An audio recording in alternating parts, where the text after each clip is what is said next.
behalf of Ahlul Bayt Society and all of you, we welcome Brigadier Paul Harkness, the friend of the society, for this occasion today.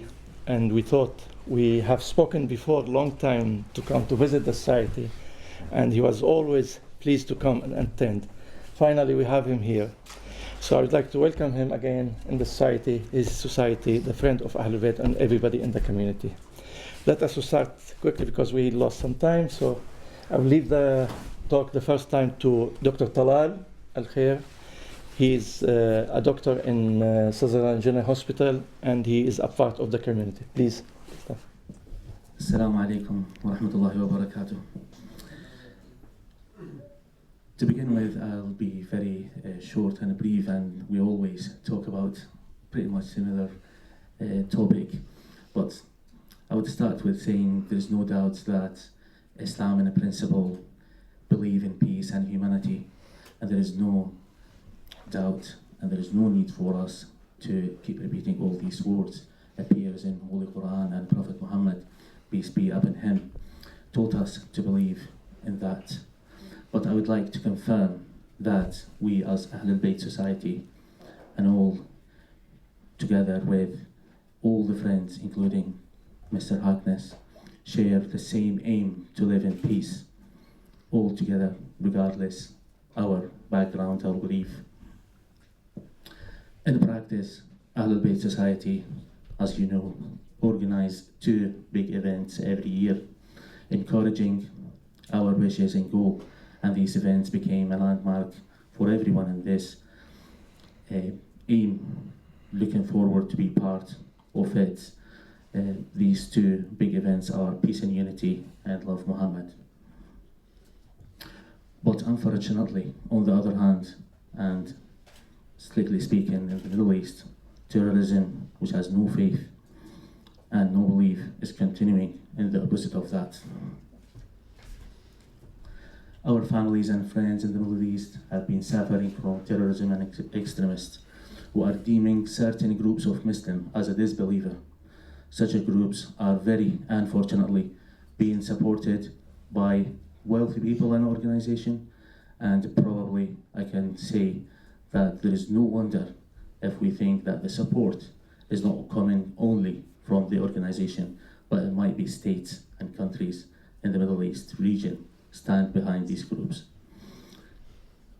Because these groups, they don't need only the huge amount of the money, and they don't need the weapon to fight, but they also need a ground, for example, to move from one area to another.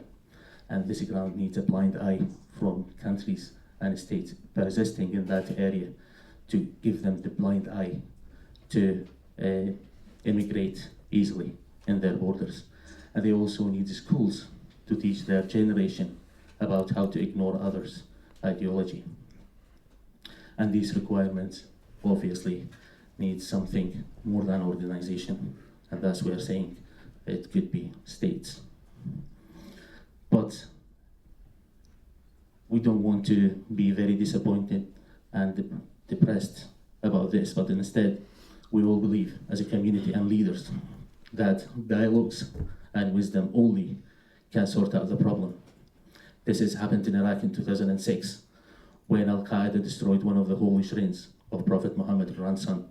And we all remember how wise was the voice of the religious authority represented by Ayatollah Sistani to avoid civil war between Muslims.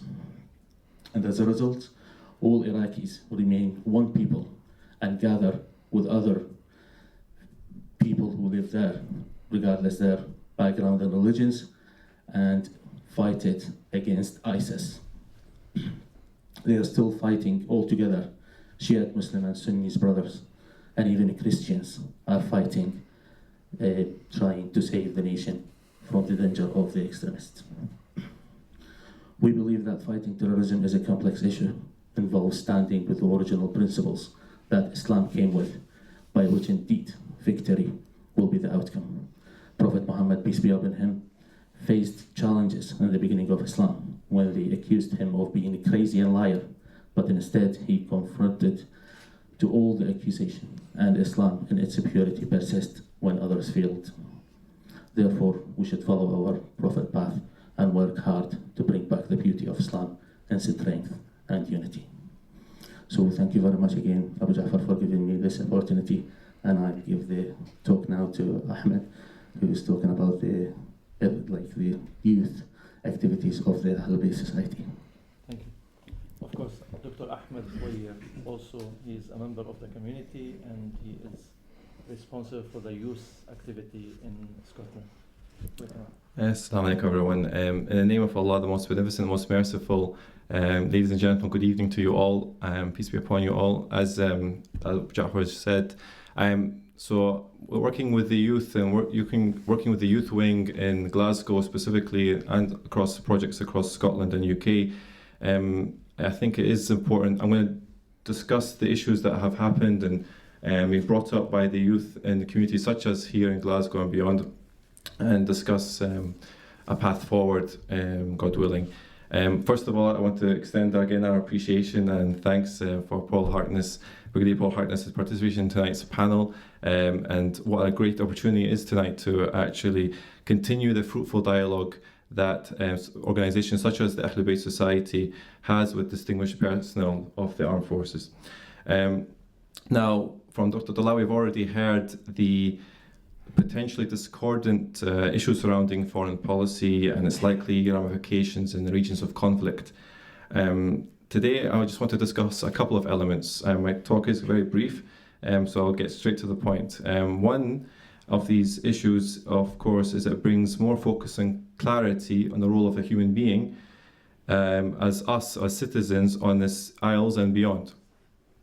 And secondly, I want to place on record what organisations such as the Ahlul Bayt Society, Glasgow Ahlul Bayt Association, Al-Tawheed Arabic School, Minhaj al-Quran also have done in the community to help cultivate a generation free of disaffection and full of hope and aspiration.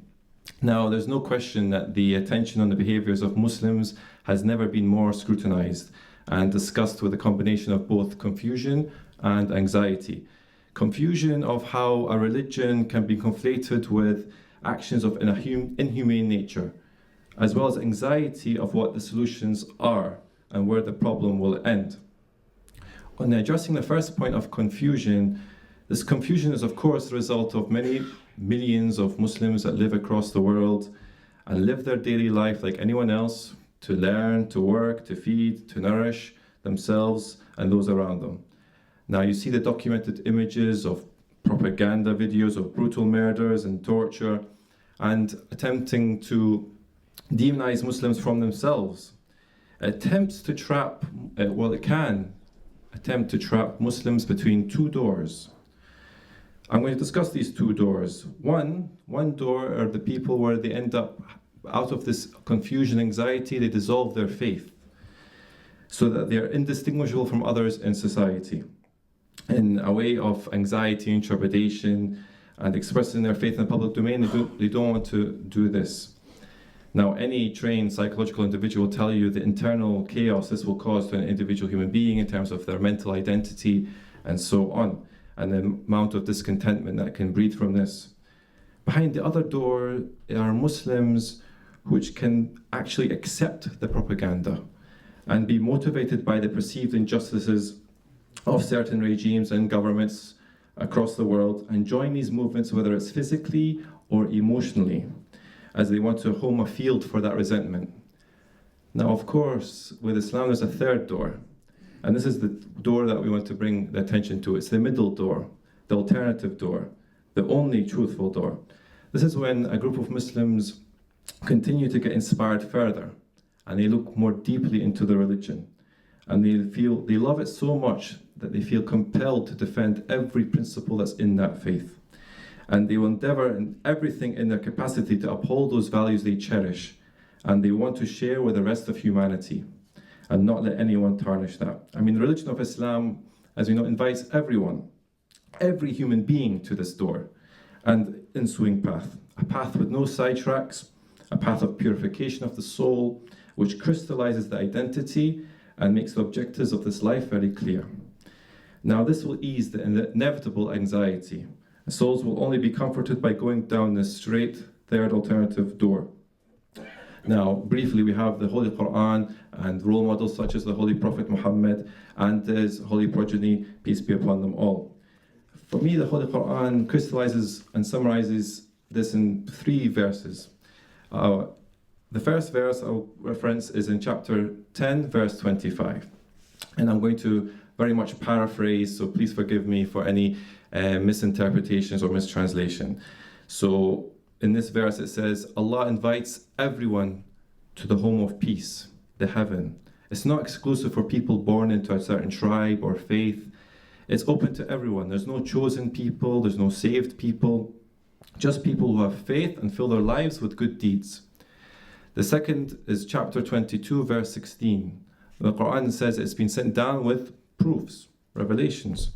It's got historical anecdotes, key wisdoms for all of us to reflect and seek solace.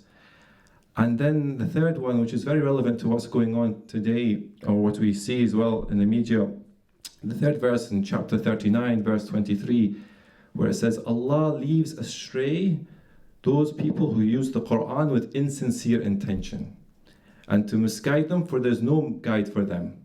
If the person wants to misguide and has that insincere intention, they will always be there. So whereas the believers, their bodies and their hearts get comforted in his remembrance. So again, the Holy Quran is clearly stating that deviated people will always exist, and they will always attempt to cause corruption, but asks the faithful to hold tight onto the faith, to hold tight onto the principles. And then these internal humanitarian principles, which apply to everyone, will then resonate a sense of but just peace and justice for all. Now, in conclusion, I will state a couple of activities that organizations such as the Ahlul Bayt Society and other organizations I mentioned continue to do in Scotland and beyond. And it's important that before we talk about these, there is a holistic focus, of course. The first line of focus, of course, is education. You talk about the morals, the ethics, the principles of a faith and its cultural perspective. But also, as the religion of Islam encourages, peace isn't just in the mind, peace is in your environment, peace is within a spiritual, a physical, and a social context. So that's why there's many activities such as today, for example, we have community cohesion initiatives, you have multi-faith panels, intra-faith as well, and inshallah we'll also hear from Sheikh Rihan further on this, and programs that are inclusive to all, young, old, women and children. And to be honest, it's the hearts of these people that drive the projects further. If it wasn't for these people participating in these activities, that these programs will not progress. And that's a lesson for all of us, and an inspiration for all of us to keep working on these initiatives and keep supporting them in any way, shape or form. So for example, there's already progress on an interfaith camp. There's already, like I said, interfaith forums. There's a blood donation drive that happens every year. In fact, it's happening twice a year now. There's tree planting. There's the third-party reporting center that this Ahlul Bayt Society has become, as well as the ethical moral education that we've discussed. And this is just a brief summary of exactly what we can do here in Scotland and beyond, hopefully, act as a role model in terms of how not to be defeated or not to feel demoralized or feel anxious or feel confused about what's going on and what is given to us. And that would be hopefully an example we can follow. Thank you very much. Thank you. Okay, adding to whatever Brother Ahmed said, whatever the society do cannot be completed without working with other communities. And one of the community and which we work with them in Scotland, Minhaj al-Quran. Minhaj al-Quran, well known, alhamdulillah, for working for peace and justice as well. And the head of the director of them, Dr. Tahir al-Qadiri, may Allah bless him and give him a long life, who work for this, who work for the justice. I think we were last month or 2 months ago in London to attend one of his conference, and Brigadier Paul Harkness was there as well. Was excellent. Therefore, we would like Sheikh Rihan to explain more about it. Thank you. Bismillah ar-Rahman ar-Rahim. Allah's name I begin, the most compassionate and ever merciful. blessings and peace be upon our Master, Prophet Muhammad, peace be upon him, upon his family and upon his companions. First of all, I would like to thank Ahlul Bayt Society, particularly Brother Abu Ja'far, for inviting me and allowing me to express my views, and I would like to extend my appreciation for the continuous support shown by Brigadier Paul Harkness when it comes to events or any other matter. In terms of what Dr. Talal and obviously Dr. Ahmed Khawair said, I totally agree with what they've said, and I just want to shed some light on a couple of issues. Number one, in terms of the rise of, you could say, fanaticism or extremism in certain parts of the world, there is a reason for that rise. And as Dr. Talal said, that they have support from certain groups or even certain countries. And I don't want to name and shame any country, but I will just refer to the UN report in 2013. If you were to read that, they were saying that global terrorism has been funded by certain groups and countries that have increased global terrorism around the world. And unfortunately, one thing I want to mention here as well, that those same countries have very strong links with the British government, and they also have very strong links with the USA government. In the Western countries, they have very strong links. But unfortunately, when it comes to politics, everyone looks at the advantage rather than looking at humanity. And one of the things I want to mention here is that in Islam, in principle, humanity takes precedence over religion. When it comes to humanitarian help, when it comes to principles of humanity, we don't look at religion. That's the way we've been taught in our faith, that when it comes to serving humanity, because Islam in generally, according to the principles, it talks about serving humanity. As the Prophet ﷺ has been described in the Holy Quran, وَمَا أَرْسَلْنَاكَ إِلَّا رَحْمَةً لِلْعَالَمِينَ, that we did not send you except as a mercy for the whole mankind. And that should reflect within each and every individual Muslim the merciful nature of Prophet Muhammad, peace be upon him. Now, as we heard, that there is a continuous rise in extremism, and there are two reasons for that. One is the ideological drive, which exists, and we cannot deny that. There is an ideological drive, and alhamdulillah, the Muslim community throughout the UK and other parts of the world have been ideologically challenging and theologically challenging these superficial arguments which are provided by these extremist groups to justify their actions. And as Brother Abu Ja'far mentioned, that a couple of months ago, there was a launch of the Islamic curriculum on peace and counter-terrorism by His Eminence Shaykh al-Islam Dr. Muhammad Tahir al-Qadiri, who intellectually and theologically challenged the extremist narrative. So, generally speaking, our Muslim community, every mosque is playing their role in countering those arguments. But there is another side to that as well. We have to look. The causes of extremism, if there is an ideological drive, yes, we are facing those challenges, we are addressing those issues, even in our countries, in Pakistan, in Iraq, in Syria, and everywhere you look, that the people who are victim of terrorism are Muslims all over the world, majority of them. But there is another drive, there is another factor that contributes towards leading the young people towards providing a psychological platform in order to recruit those people, and that is the foreign policy of various countries. And the selective approach, I don't want to get into detail, I'm just giving some brief points. First is the foreign policy. The issue is that there is a selective approach to different regimes. There is a violation in one country of human rights, but those people are taken as friends. But whereas there is a violation of human rights in another country, and those countries are attacked. So there has to be a uniform approach for every country. There should not be a selective approach to any country. That's number one. Number two, I would like to bring one of the major issues that has been continuing for a number of decades, and that is the issue of Palestine and the issue of Kashmir. These are two major issues that have been existing for so many years, and the international community has completely failed in resolving them. I would say, my personal opinion is that I don't think so that people want to actually, resolve these issues in reality, because resolving this issue is not a big issue. Talking about Palestine or Kashmir, it's not a big issue, but no one has taken any bold step in order to address these issues. And these issues provide a psychological platform for the extremist groups to recruit young people and brainwash them and bring them in. And until we do not address these two long-lasting issues, I don't think so we will be able to bring world peace. And just recently, in the past 4 days, we have been seeing what's happening in Al-Aqsa. But how many media outlets have actually covered that?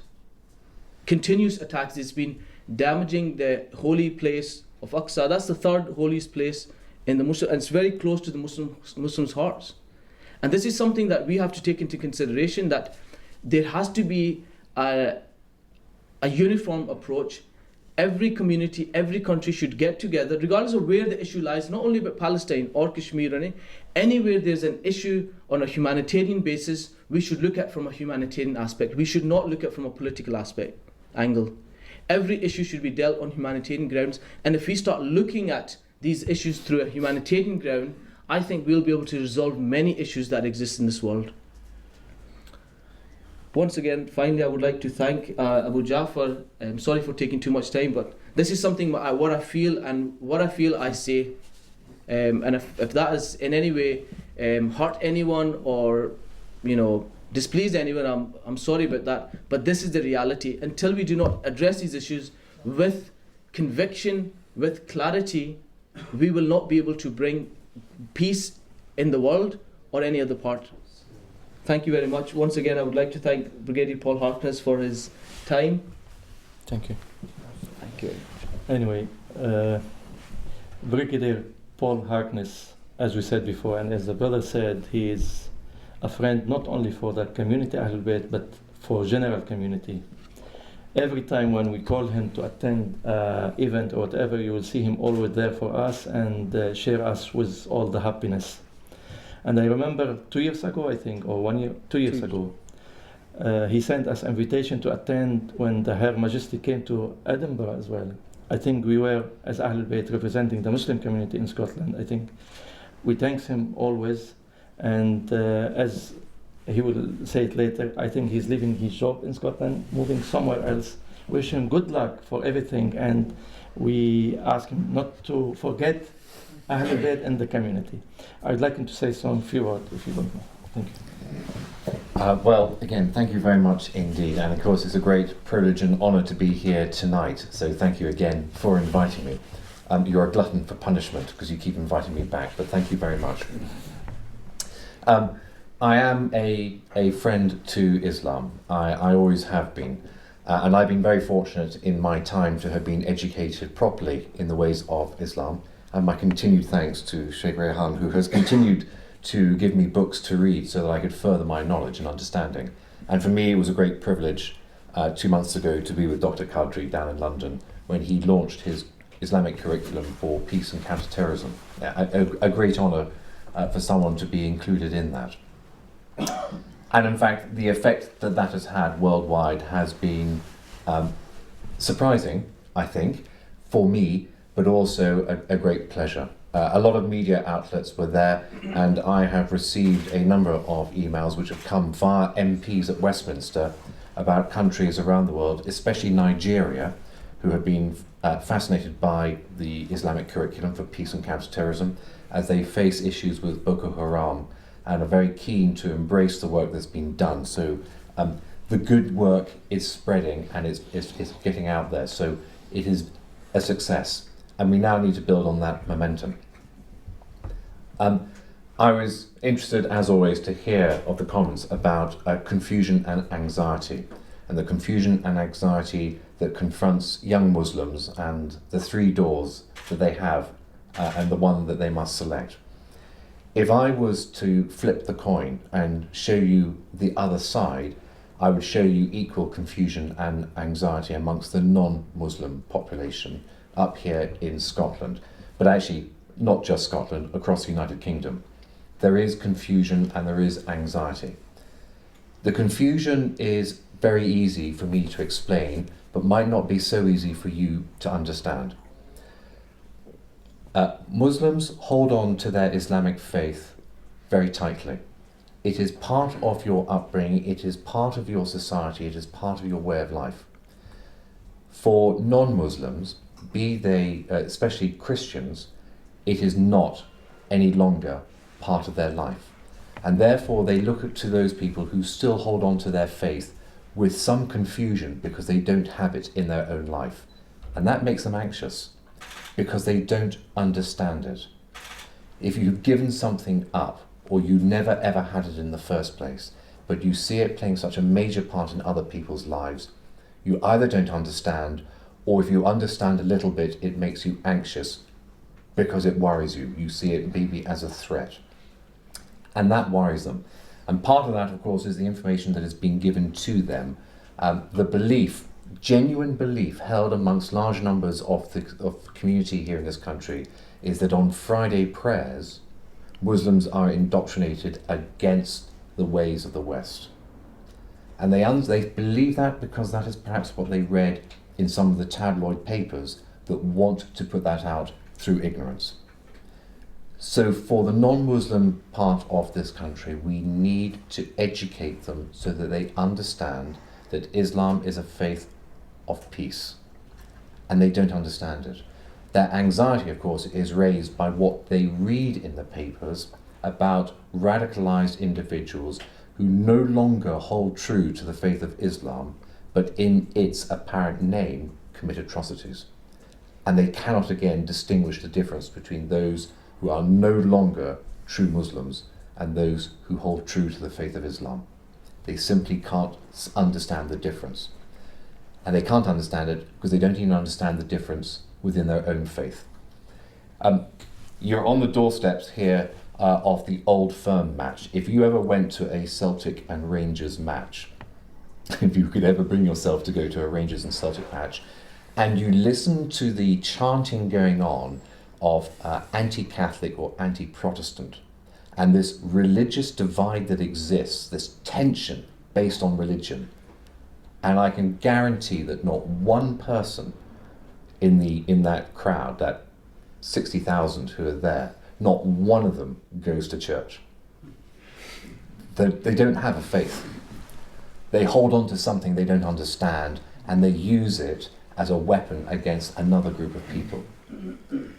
If that, in a nutshell, explains confusion and anxiety of people who hold on to something which they don't even understand or believe in, you can understand why when they turn around and they look at Islam and the Muslim society here in Scotland, they simply don't understand.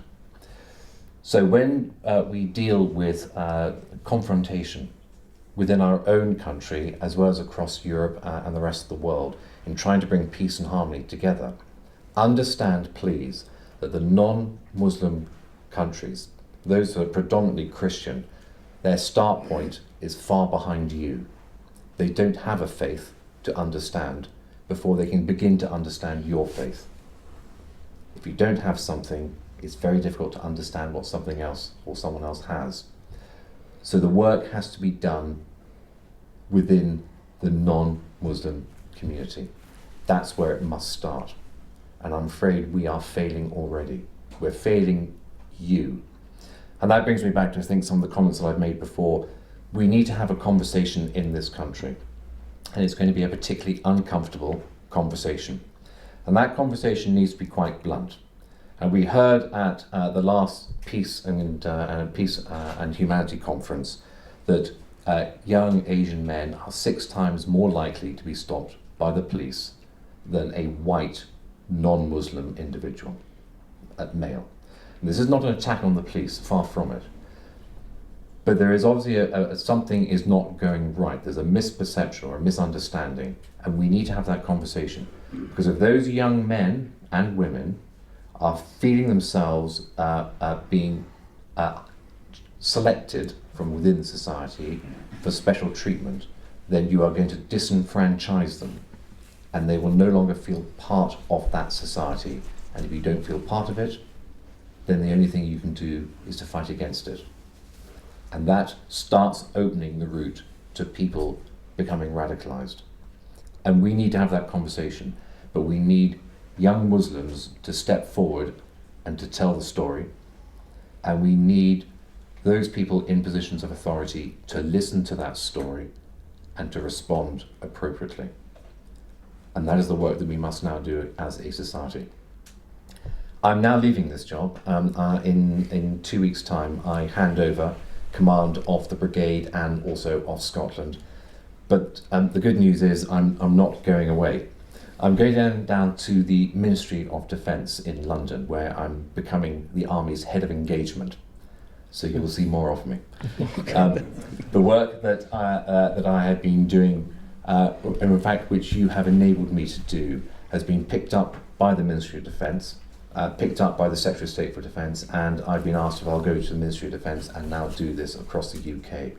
So we're on a road, we're on a journey, and can only get better from here. But let's us go forward, have this conversation, but please understand, you are way ahead of us. Give us an opportunity to catch up with you. Thank you. Thank you very much.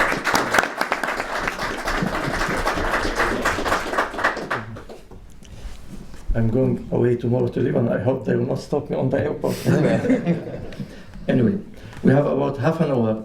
I would like anybody have a comment. Feel free to say whatever you like to say, and the friend here and brother, they will listen. Please, Dr. Maqdad. Thank you very much, Commander, for this nice speech. I'm sure what you said about confusion, I can understand your point of view. I've been blessed. I spent 5 years in a Catholic school run by Jesuit priests from Boston. So I know what you are talking about, the inability of understanding what is going on.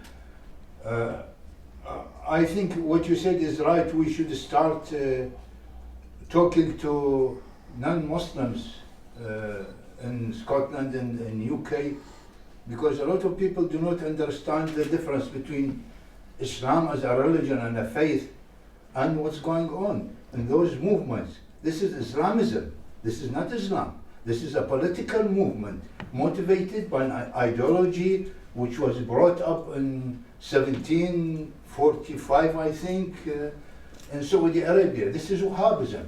I'm frank about this. Probably some of the speakers were hesitant to say who is supporting those movements. Now, if you look at the ISIS or ISIL or Daesh or whatever it's called, those are terrorists. They have nothing to do with Islam. From where would they get their money?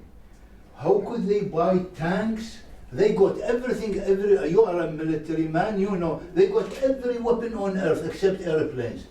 And they are extracting oil from every land they occupy. How could they sell the oil? They are not selling oil in tanks to me or in bottles. They are selling the oil to governments. So who is supporting them? There's a great powers, as we all know it. Probably nobody would spell it out. But you know, as I know, there are governments, there are states supporting them, dropping even weapons to ISIS, and it's all politics. It's their business. They want to keep this territory of the world in a war. Islam is a peaceful and it's a religion that believes in peace.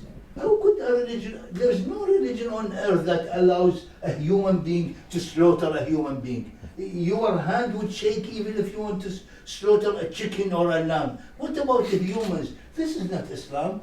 They destroyed they are trying to destroy the image of real Islam everywhere in the world. And their propaganda is succeeding. We are receding. We don't have enough propaganda to face this. So I think we should join forces, all of us, to fight this cancer. This is a cancer that's spreading. It's not only in the Middle East. This is the source. Saudi Arabia and the Gulf countries, they are supporting these movements. All the money of Saudi Arabia is supporting ISIS or ISIL. It has nothing to do with Islam. It's all power and politics. Thank you very much. Thank you very much. Thank you very much. Anybody else, please have comment. Doc- Dr. Ibrahim, then after we come to Sayyid Let Ahmed. me introduce myself first. My name is Dr. Ibrahim Kadra. I'm the chair of Fateh, the Palestinian Party in Scotland. I'm the vice chair of Fateh in the UK. So it's great to see you here today. And, you know, as Abdullah said, you're a friend of not only Ahl Bayt, but you're a friend of the whole Muslim and Arab community in the UK. And second, I want to congratulate you on the new post. And I think it's if the Minister of Defense here, I will tell him this is a big addition, I think, and I think he did the right choice. Exactly. It's not because you're here, that's my belief. I want just to comment on something that Rehan said, and I hope in your new rule to take that, you know, in principle as well as, and I'm going to be selfish here because I'm going to talk about Palestinian issues. As Palestinians, Feel free. we see the double standard that the UK government and even the country are treating the Palestinians.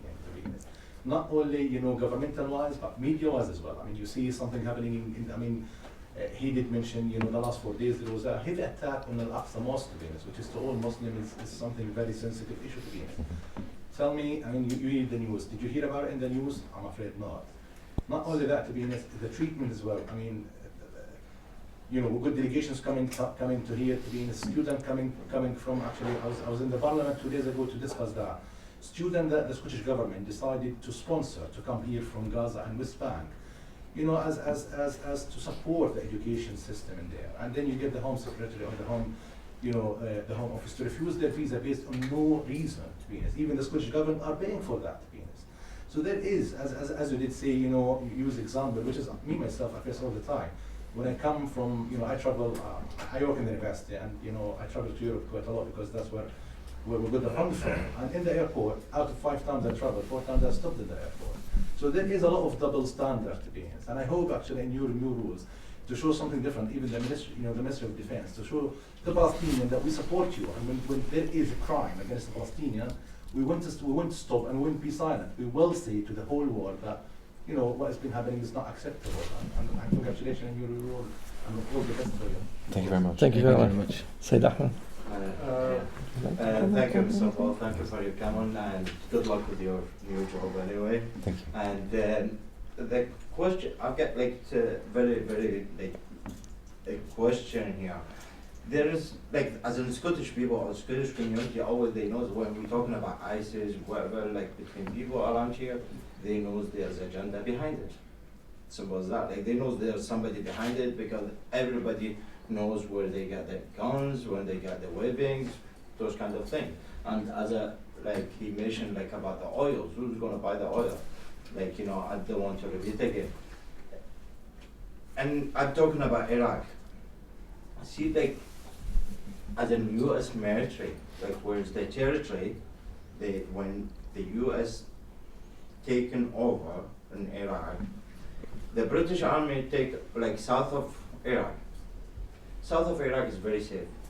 Now, everybody knows that. All the U.S. territory, now ISIS take over control of it, all the area. Whether Ramadi, Mosul, you know, up to the north, up to Kirkuk. That's a territory. All the U.S. Army, they were landed there. ISIS, they took over. And obviously, Iraq government, they get no control of it just now. Did you have something to mention, something about it, or? I would be very careful to be drawn on that, because the area that the British had down in the south was an area that we had been familiar with in the past, but also was not as divided between, dare I say, Shia and Sunni. So that had an advantage to it. So it created its own stability. There was an issue, and this is global politics. There was an issue with Persian influence crossing over into an Arab country to create instability, because it suited the interests at the time of the Iranians not to allow stability in Iraq. And I say that because actually one of the things we had been asked to do by the people of Basra was to repair the war memorial that had been established from the Iran-Iraq war, because it was still very much an issue that was alive down there on both sides. So we were very conscious of it. The further north you go, the situation was more complex, and then even further north of that, as you'll be well aware, there was then the issue of the Kurdish population. It was challenging. It was very, very demanding, but there was a subtly different approach as to how you do it. We, being a much smaller organisation, had no other option, as a smaller army, had no other option but to get the indigenous government to actually run it and to use as much of the Iraqi army and police to run the security, because there weren't enough of us. But actually, that was always the right way of doing it. So rather than putting tanks on the street, because a tank does nothing. Dare I say that? You can clearly see I don't work with tanks. Tanks don't achieve anything. There's a truism about armies. An army is a hammer, and to us, everything looks like a nail. So we go around wanting to hit everything as though it's a nail, when in fact it could be a screw. And you don't want a hammer. You want some other implement. You need a more refined tool. So armies are, unless you have an intelligent use of an army, they are a blunt instrument. And unfortunately, when you get a very large organisation in a country, it becomes even blunter. Smaller forces have to be more intelligent about how they do business. Larger ones don't have to. So we kept ourselves small. We had no choice, and that was the good thing. The government forced us, through no choice, to actually use local security forces to run the security and not us. And that was the right answer, because that was always going to be the solution.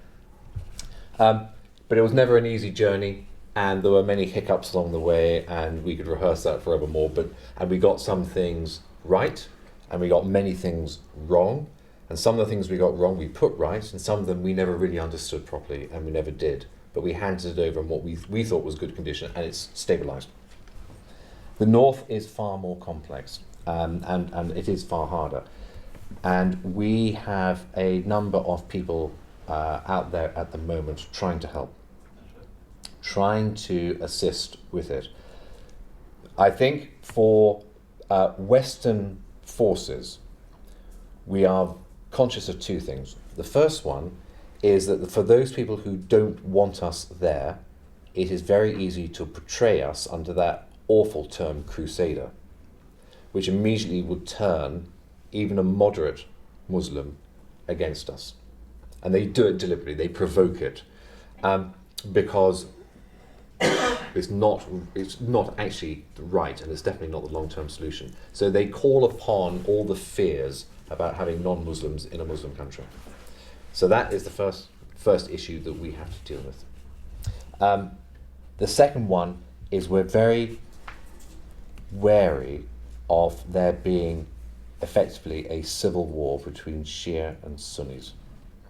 And maybe we are more concerned about it than you, but there is this growing concern. I mean, my brigade is aligned to the Gulf states, and we're very conscious that there is, in some of the countries, and Bahrain still has this, there is a tension that exists.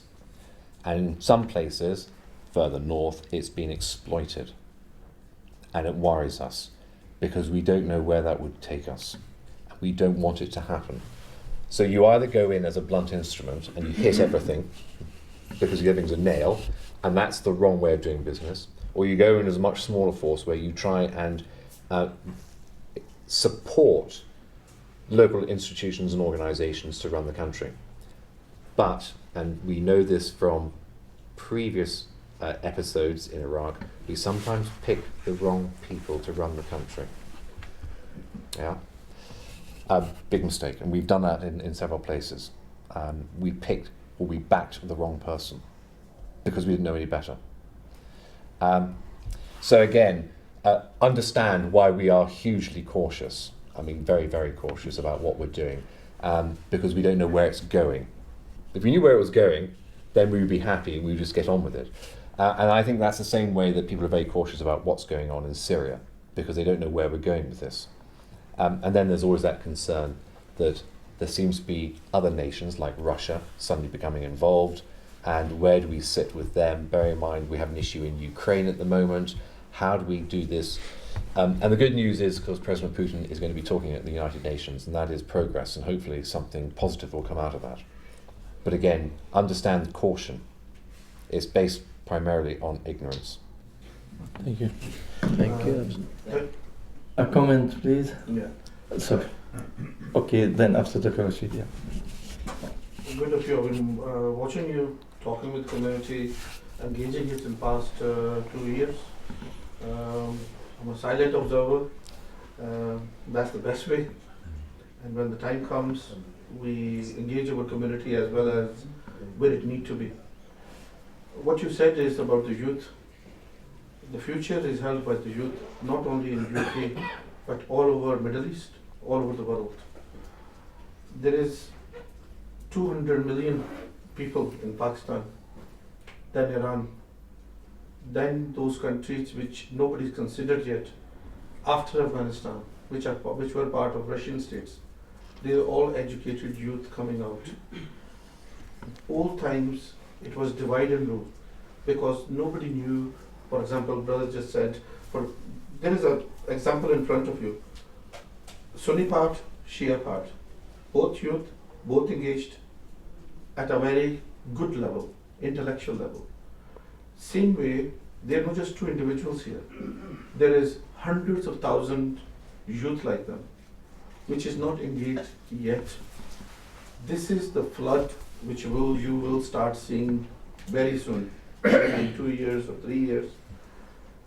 All this happening in Saudi Arabia is frustration of the West, I can say, of the background organizations which control the governments. They're frustrated just now because they know this youth which is coming will control the future of the world, not the countries of the world. By displacing people, clearing lands, like it done in Palestine first, and now it's happening in Syria, or happened in Iraq, it is not the solution. It never be a solution. It actually ignites in a different way. Those wars are gone where people, majority of youth, took weapons and went and engaged alongside ISIS. ISIS is struggling to recruit people. You know that. The reason is these youth, their intellect. They want a reasoning. And the reasoning they don't find, like the brother just said, it doesn't represent Islam. The youth now here, as well as in Muslim countries, are no more illiterate. They're doctors, they're engineers, they're coming up with knowledge, not just the worldly knowledge, but at the same time they understand what, for example, this ayah behind you, O mankind, we have created you from up here. So they understand we are same. So when you are same, then should be treated the same. And the example is in front of us, Iran was not treated the same. Eventually, the West had to submit to their requirements, their needs, and their understanding, and bring them on equal level. This is where we are lacking just now. In Scotland, we are very lucky. We got a very good government, we got intellect, and we got platforms like Brother provides here, and other platforms, where we engage with the government and people intellectually. Now you're going to go in a position with such experience where you have been engaged on a smaller level. You said yourself, smaller level, with a smaller community, but with a high intellect. The same thing doesn't happen across the border in England. It's totally different. There's a lot of deviation. I'm not in a situation to advise you, but as a silent observer, what I'll say is, don't underestimate the power of the youth, which is coming through all these countries. You're talking nearly, in India, nobody considers it, but there is nearly 250 million Muslims, out of which nearly 70% is youth. West, Russia, all the other countries, they're going towards decline because of age gap. They're getting older. one of a very good friend of mine, he's Jewish. He was in today one of the raps, and we're just talking, and he gave me a new scenario. He says by 2030, in Israel itself, more than 50% population will be actually Arab population, Palestinian population. And if you got more than 50% population without a war in 10 years' time, they don't need to fight.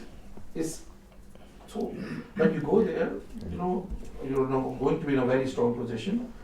Bring this to attention because again, like you said, small thing. Britain is a small country, but it have a big influence. Even America is like a big camel. We're Arab saying, that a small thing in the nail on the nose of the camel turns such a big animal to whichever direction you want. Britain does that. So maybe try to turn them around and create a balance in Middle East, in their policies, like the brother said, so people don't feel on top level, because and use now Facebook and all that, something happens here. Yeah. You might not see it, but there is 2 million hits within a matter of a day. Why? Okay. So, please bring them to that level where they engage with honesty. It should be seen.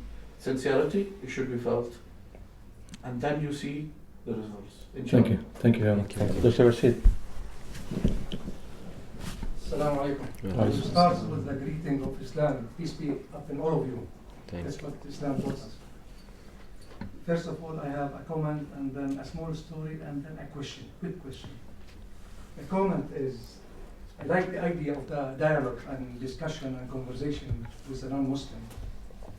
But with many things, I think we should concentrate on the media. We should push the media to involve with us in this discussion. Because I've noticed the media, really, I can say not all the Asians are Muslim, and not all the Muslims are angels. But one Asian person did something wrong, so they say, look, this is a Muslim. Maybe he's not a Muslim either, and they are not all of them are angels. But when we see somebody else done a problem, okay, this has done a problem. Another thing, Muslims are doing something wrong. I can give you an example. Maybe you have witnessed that Peace and Unity Conference. Every year we are doing it. No media, mention that. But if there is any problem or anything, the media is making it big. The other thing that the media, I can feel that the media are so interested in the Sunni and Shia war. And to be honest with you, maybe some people disagree with me, that there is no Sunni Shia war. I am a Muslim. My father is Shia and my mother is Sunni. And we are living with my uncles. we are very friends. There is no Sunni Shia war. It's a politics. And if there is Sunni Shia war, tell me in Libya, why they are fighting? Are they Sunni and Shia? Tell me in Egypt. Tell me in other country where there is no Shia. Are they Sunni and Shia? But the media as well, making this so big and so problem. I don't know why. A small story. I can tell you the Prime Minister in Lebanon, died in explosion. In a van or in a bus or anything. And they made a court, international court for it. And they followed a minibus from the factory, okay, to I don't know when, to United Arab Emirates, to Lebanon, to a small trader, and they followed and they knew it. Can I ask a question? When we have all these facilities to know a small van, we cannot find all this military comes to ISIS. From where?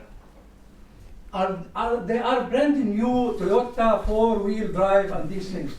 We cannot find these weapons who kill children and women. We cannot find them. We cannot find who is buying the oil. It's not by a small bottle. It's by ton. They are coming. We cannot find these multi-million dollars transferring to them, where if somebody transfer 1,000 pounds, okay, we make a big story about it. We cannot find this. And as from your background, I can ask you, from this assumption, and from, I mean, we gathered, I don't know how many international states to fight ISIS. We cannot beat them. Tell me from your background, can we beat them or not? And why not, if we cannot? Thank you.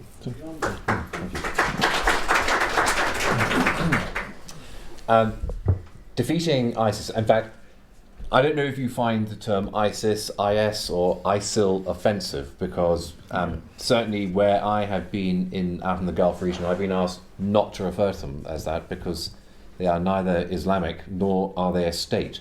They are radicalized fundamentalists who have abused Islam and they don't own a country and they're not recognized by anyone, so could I call them Daesh? Exactly. And you turn around, and I've always said yes, so we're happy to, and emailed back up to the Ministry of Defence and said from now we must call them Daesh, and people were rather confused. I mean, they weren't confused, but they just worried to trip off the tongue as well.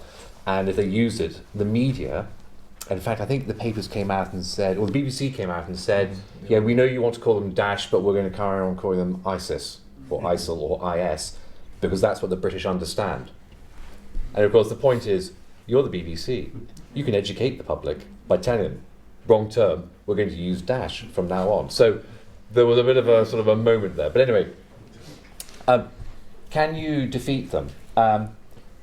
The history will tell you that actually you can't defeat anything if it's an ideology.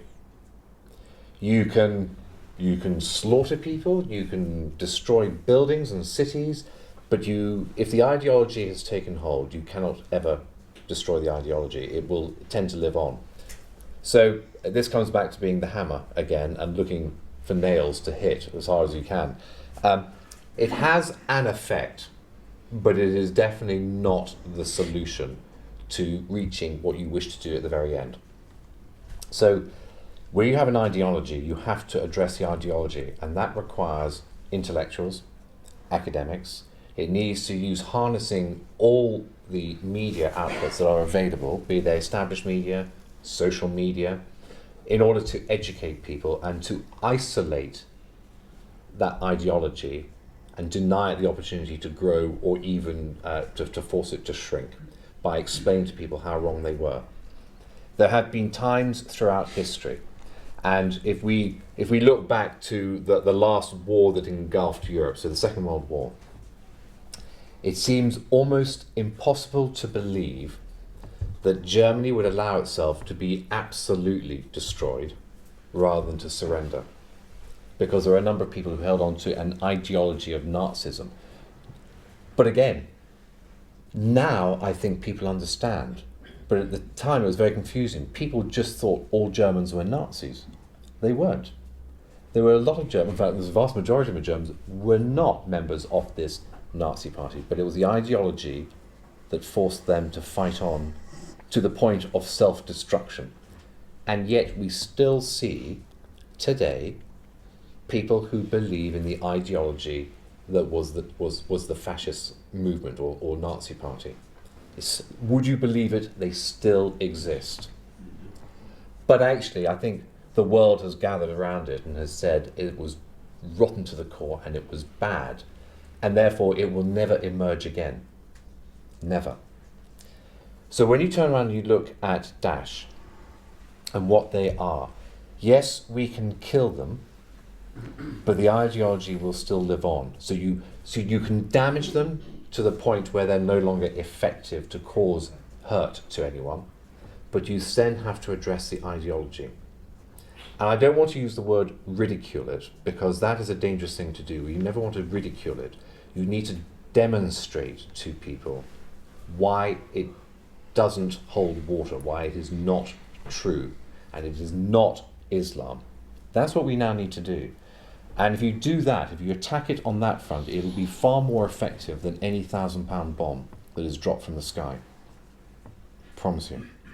If you can get in intellectually and explain to people and demonstrate that it is false, then you don't have to drop bombs. And that's the problem. Unfortunately, it has taken hold. It took root very quickly. It spread, and it has caused untold damage to people's lives.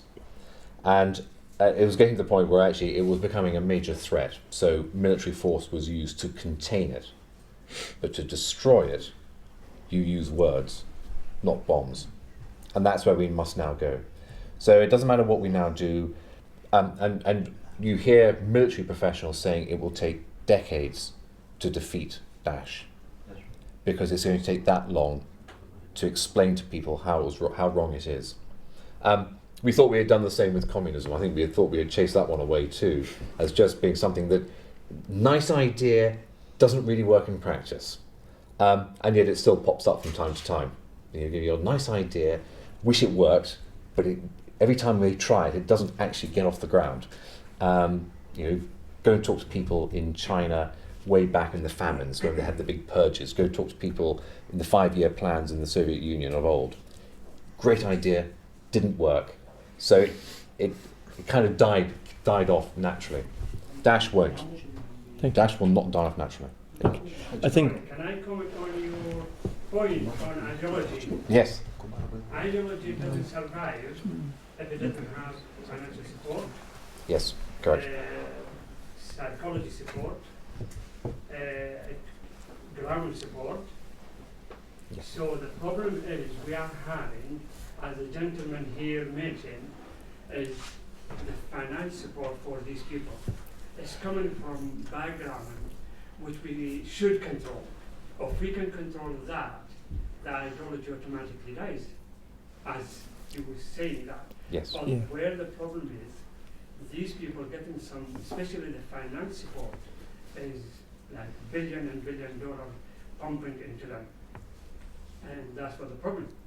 I think, in my opinion, and looking through like media reading, all everything, and as I said, so where the solution is actually sitting in there. But why is it happening? That's a big question mark. I absolutely agree. Because it doesn't matter, you can drop as many bombs as you like, but until you go and address the support and the cause is ideological, that needs to be addressed intellectually, the support needs to be addressed through political means. And I would agree with you wholeheartedly. Sorry, one more question. Have you been to engage yourself in Iraq, the southern Iraq at all? Yes. So you have an idea about how Iraqi think, how their culture, everything. Yes. And now we know that Iraq is still a mess, in principle. Sorry to say the word maybe, but it's still a mess. In your honest opinion, from a military background, what do you think is the best solution for it? I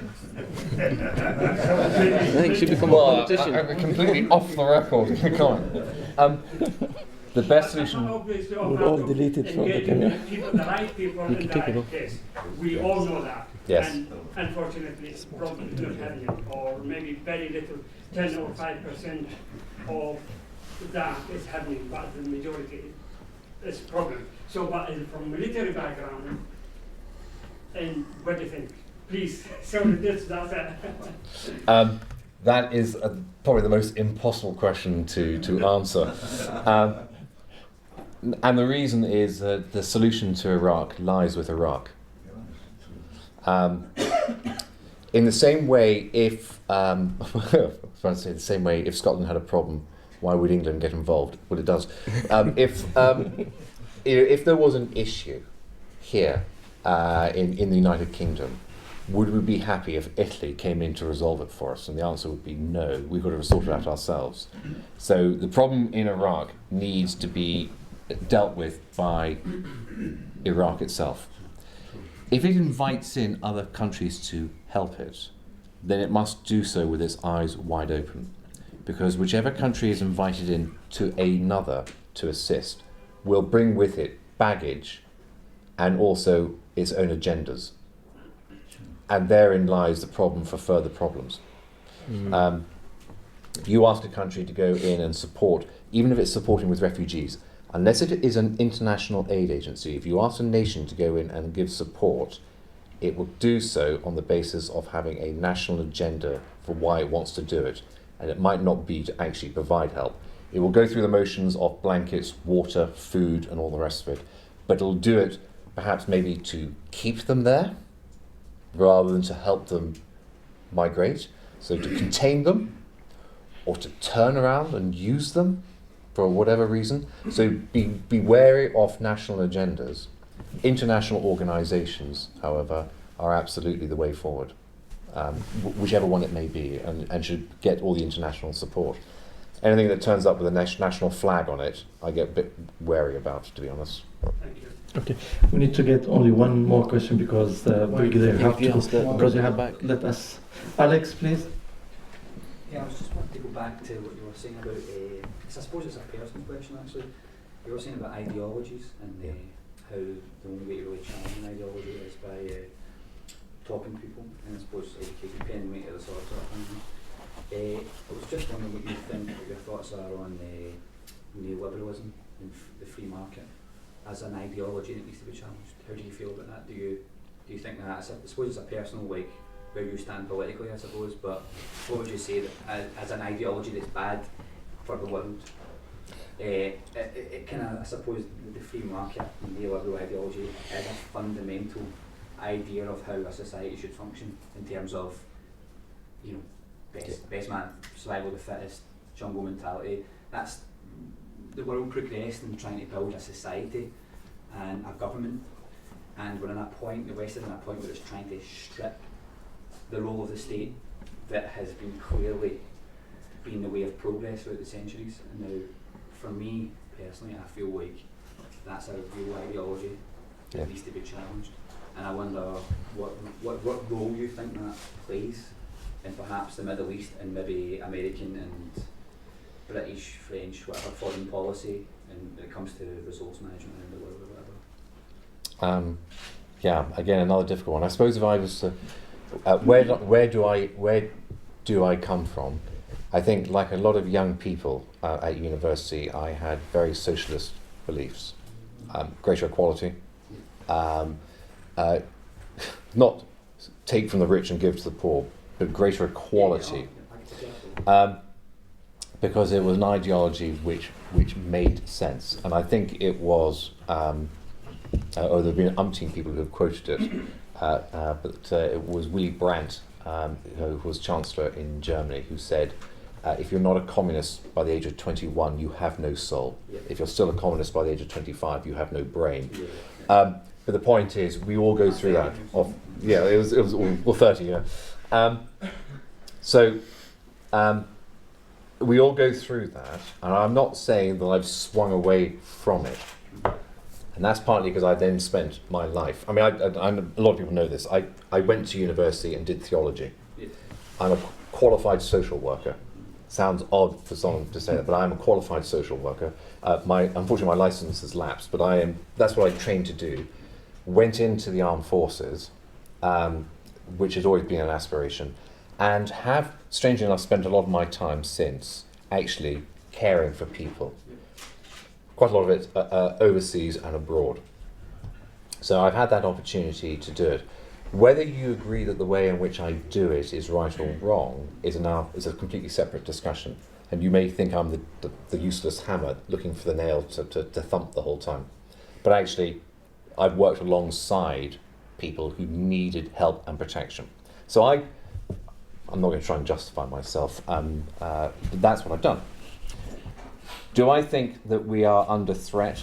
Well, the Middle East is an interesting area anyway, bearing in mind that unlike this country, which has a monarchy, we have a monarch or a sovereign, they too have it, but actually they have executive authority and power, unlike our monarch. So I grew up with a monarchy, and I have sworn my allegiance to Her Majesty the Queen, and do so willingly. It's very different when you're out there, when you have a family that rules it.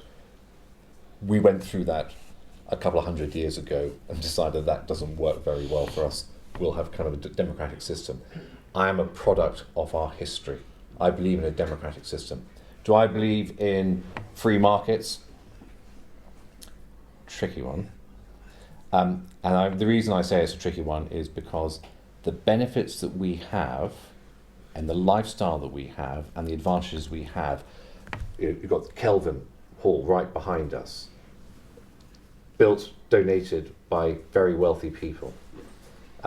Glasgow, built, and in fact the entire industrial hub that has made this the powerhouse for Scotland, and Glasgow really is the powerhouse for Scotland, was based on a few very wealthy families living in that liberal free market environment that created the money to establish and stabilise it. So it can't be a bad thing. Yeah, but that's a selected amount of countries that have that. There's a whole amount of countries that don't have that. Correct. Because the wealth has been displaced. So, I mean, I understand what you're saying. Yeah.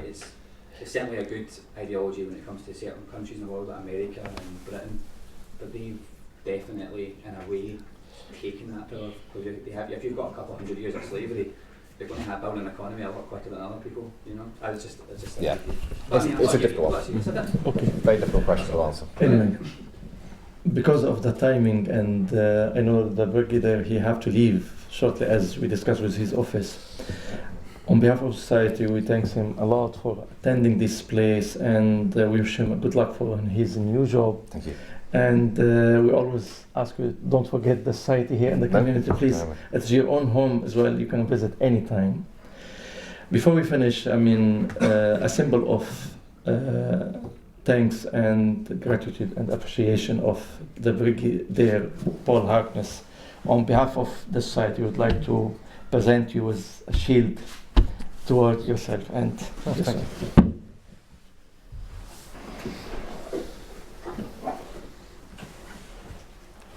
This a shield for appreciation. Thank you very much indeed. Thank you. Really, really very generous.